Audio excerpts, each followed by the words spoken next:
So guys, I thought I'd start in here.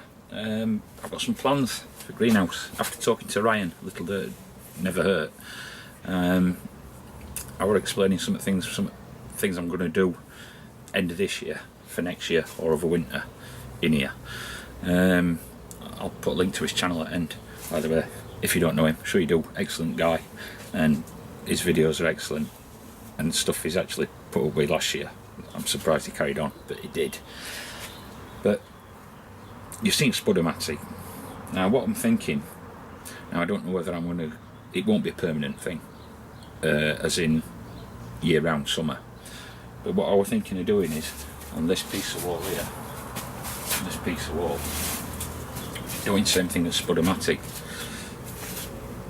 It'll get me an earlier start in spring for me, potatoes.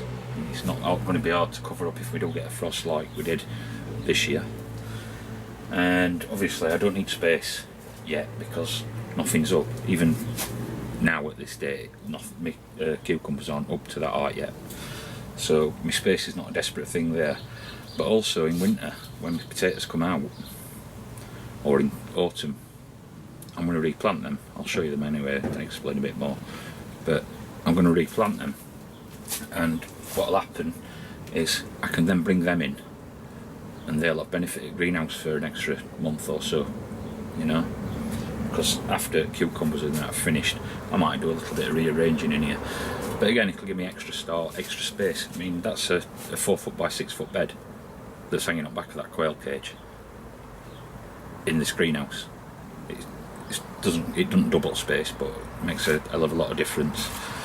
So, but what I'm thinking of doing is I'll put up 3 posts and then lattice across. I'll show you how these work out.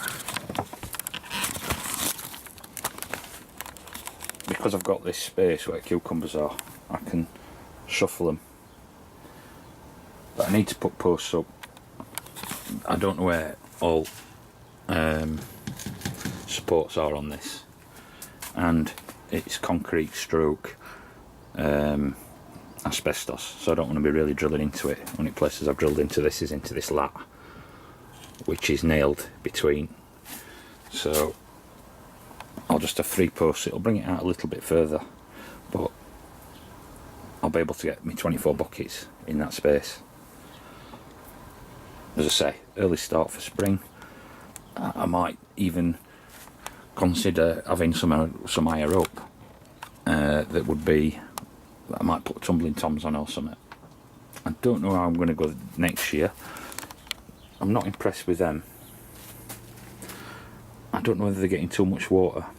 I have turned the system down slightly, but it might be them spray heads are giving too much water. I've got some other ones that are drips that are in some tomatoes which probably give a bit less.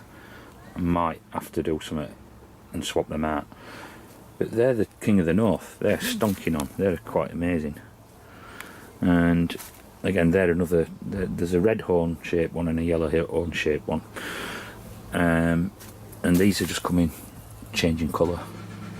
The Aztecs. So I've actually tried one of them. Very hot. I was just watching Dale's video. This is that hybrid. It's that F1. It's probably an F3 now because it's been 3 years since it bred it. However, I single stem them. It's indeterminate. This is the cold tomato. Now, they were planted, I would say, at least a month after all these. I mean, they're all doing all right.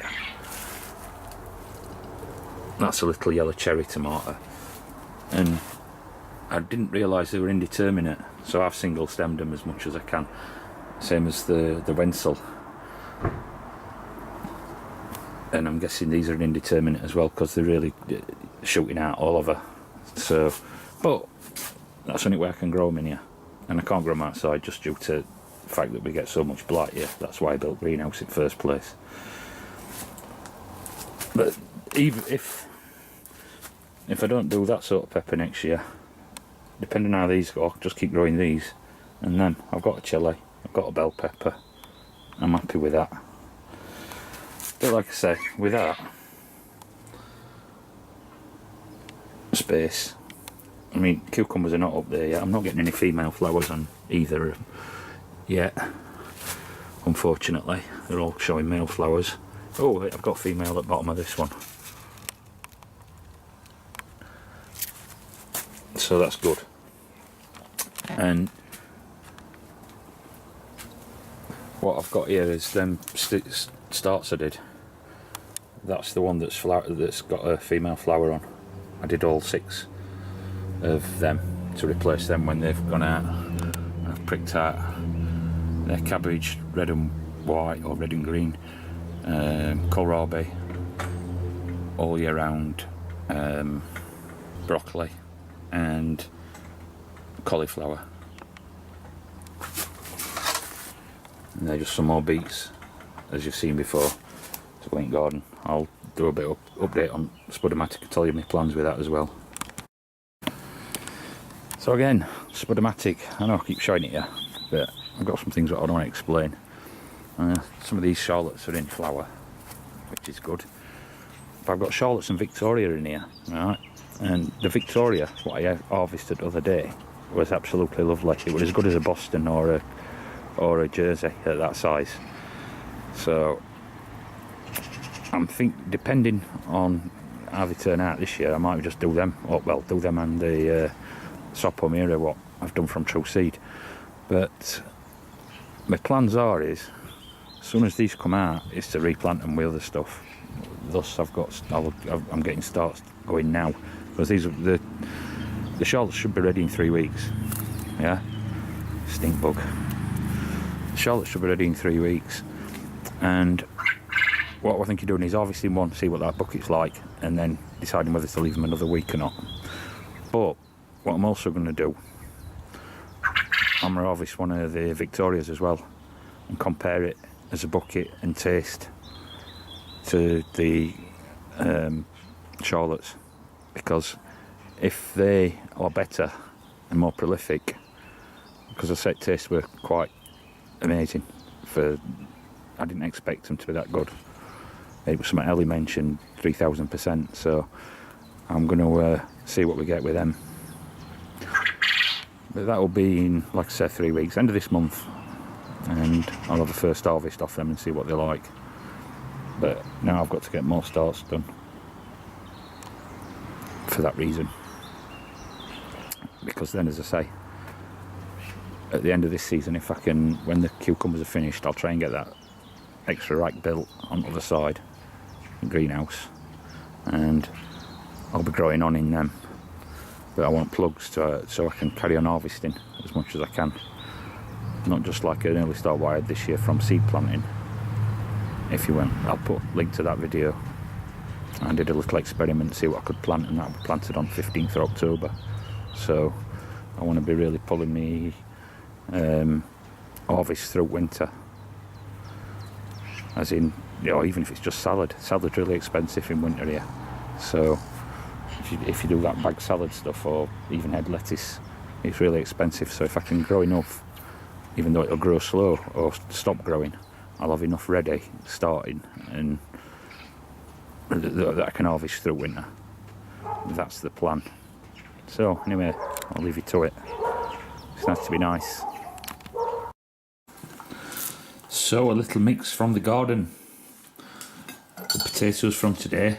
I tried some of the larger cabbage leaves and to cook them down with some peas on the pod and a couple of quail. Quail's good. I tried it already. Yum yum. And there's also a little bit of beet leaves in there as well. There's red and green cabbage.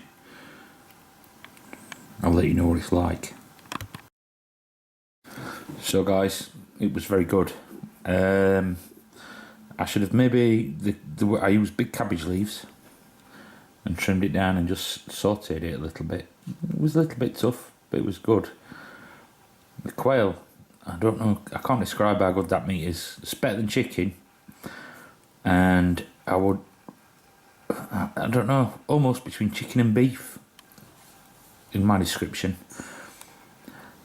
What I would do next time is I tried to sort of steam them for a couple of hours and it worked well. But I would put more water in and boil them a little bit rather than steaming them as much as I did, if you know what I mean. But everything else, well, it all went down very, very well. Nice to be nice.